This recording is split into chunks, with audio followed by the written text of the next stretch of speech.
नमस्कार मेरे प्यारे साथियों, एक बार फिर से आप सभी का स्वागत करता हूं अपने यूट्यूब चैनल पर। 22 दिसंबर सन 1704 दिसंबर का महीना, जिसे हम बांग्ला पंचांग के हिसाब से कहते हैं कि वो पूस की रात थी।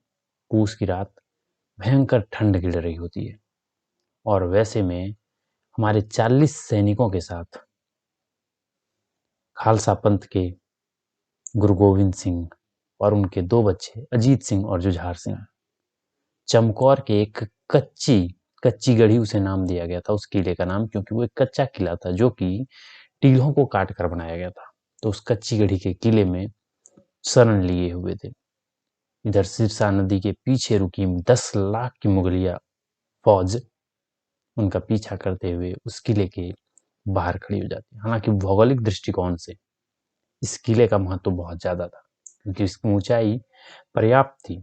ऐसी ऊंचाई पर यह किला स्थित था जहां से मुगलिया सैनिकों पर हमला करना इनके लिए थोड़ा सा आसान होता। पर संख्या बिल्कुल सीमित, 40 सैनिक, 2 बच्चे और एक हमारे गुरु महाराज, कुल 43 की संख्या में सिख मौजूद थे।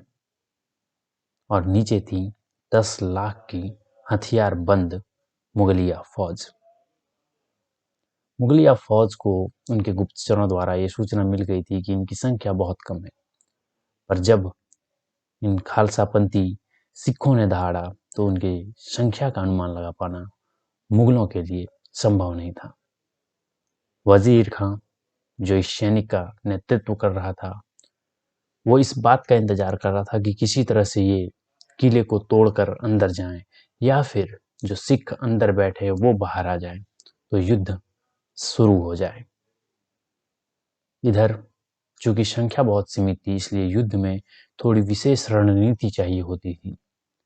गुरु महाराज कहते हैं कि पहले हम किले के ऊपर से प्रहार करेंगे और किले के ऊपर से जब ये तीरों से और अपने जो भी इनके हथियार थे उनसे जब ये प्रहार करने का शुरुआत करते हैं तो बहुत देर युद्ध होता है, फिर इनके हथियार समाप्त होने लगते हैं और इनके पास जो शेष हथियार बच जाते हैं वो थे भाले एवं तलवारें। अब इन सीमित संसाधनों में इस विशाल युद्ध को करना बहुत ही चुनौतीपूर्ण था, क्योंकि मुगलिया फौज इतनी बड़ी थी। वो 10 लाख के सैनिकों का मुकाबला सिर्फ 40 जनों द्वारा करना बहुत ही चुनौतीपूर्ण होने वाला था। लेकिन हमारे गुरु ने जो कहा था उसे उन्होंने प्रमाणित भी किया था। 1.25 लाख ने एक लड़ावा, ये कथनी उनकी करनी में बदल रही थी। उस पूस की ठंड का वो दिन जिसमें एक तरफ ओस गिर रहे थे, बाहर में सैनिक ठिठुर रहे थे, पर अंदर जो सिख मौजूद थे उनमें गर्मजोशी बहुत ज्यादा भरी हुई थी। अभी जब तक किले से हमला जारी था तब तक एक भी सैनिकों का शहादत नहीं हुआ था, लेकिन अब इनके शस्त्र लगभग समाप्त हो चुके थे।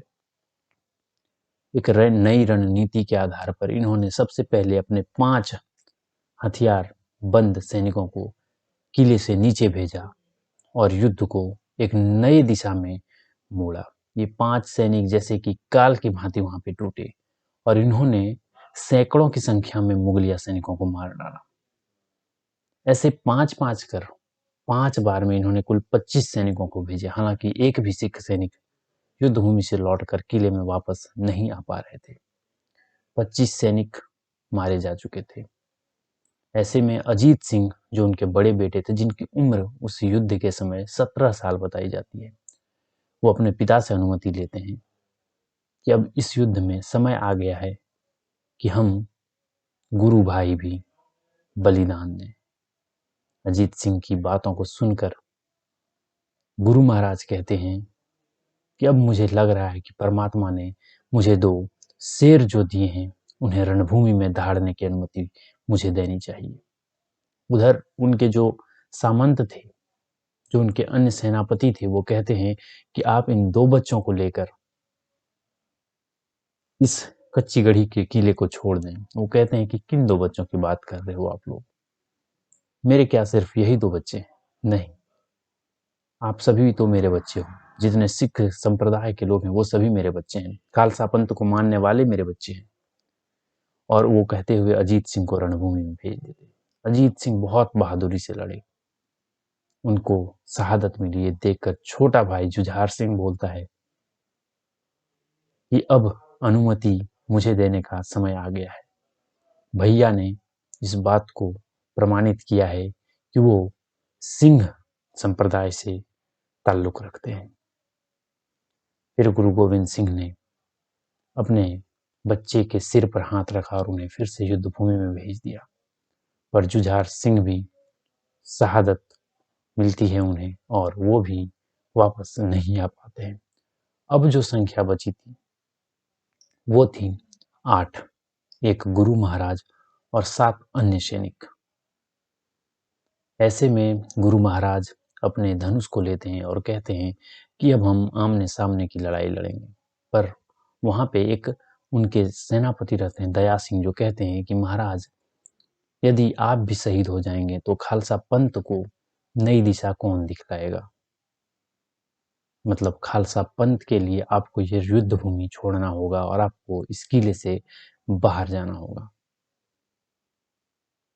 पर गुरु महाराज को ये कतई कबूल नहीं था कि वो पीठ दिखाकर वहां से बाहर जाए। वो कहते हैं कि मैं इसी युद्ध भूमि में लड़ूंगा। फिर कई सारी बातों को बतलाने के बाद वो कहते हैं, दया सिंह कहते हैं कि ये समय का मांग है कि आपको यहाँ से बाहर जाना होगा। यदि आप भी यही युद्ध भूमि में शहीद हो जाएंगे तो हमारे खालसा पंथ का क्या होगा, हमारे सपने का क्या होगा। और इसके बाद गुरु गोविंद सिंह अपने घोड़े के साथ सिर्फ 2 सैनिकों को लेकर किले से बाहर निकलते। लेकिन उनका कहना था कि मैं पीठ दिखाकर नहीं जाऊंगा, मैं जब भी जाऊंगा वजीर खां और उसके सैनिकों को बताकर जाऊंगा। ये कहते हुए उन्होंने जो बोले सो निहाल सत श्री अकाल का नारा देकर तीरों में मसालों की कपड़ों को बांधकर आग लगाकर हवा में उछाल दिया। इस प्रकाश में ये प्रतीत हो रहा था जैसे गुरु गोविंद सिंह बादलों के पंख लगाकर दूर जा रहे हैं। और फिर ये युद्ध अपने निर्णायक क्षण में पहुंचता है। कुल 40 सैनिकों का बलिदान इस युद्ध में होता है और गुरु महाराज सकुशल वहां से निकल जाते हैं। उम्मीद है इस तरह के रोचक कहानियां एवं फैक्ट से भरी हुई इतिहास को आप पसंद करेंगे, आपसे लाइक करेंगे। दोस्त, कमेंट बॉक्स में ये लिखना कि मैं राजपूत हूँ, मैं क्षत्रिय हूँ, मैं ब्राह्मण हूँ, ये शोभा नहीं देता। हम सब हिंदुस्तान के हैं, हम सब हिंदुस्तान की मिट्टी के बने हुए हैं। और यहाँ पे इन कहानियों को बतलाने का उद्देश्य बस स्वदेशी योद्धाओं के इतिहास को बतलाना है। यदि वीडियोज पसंद आ रही हैं, यदि आपको सीरीज पसंद आ रही है तो चैनल को सब्सक्राइब करें और वीडियो को लाइक करने के साथ शेयर करें। हम फिर मिलते हैं नई वीडियो के साथ। जय हिंद।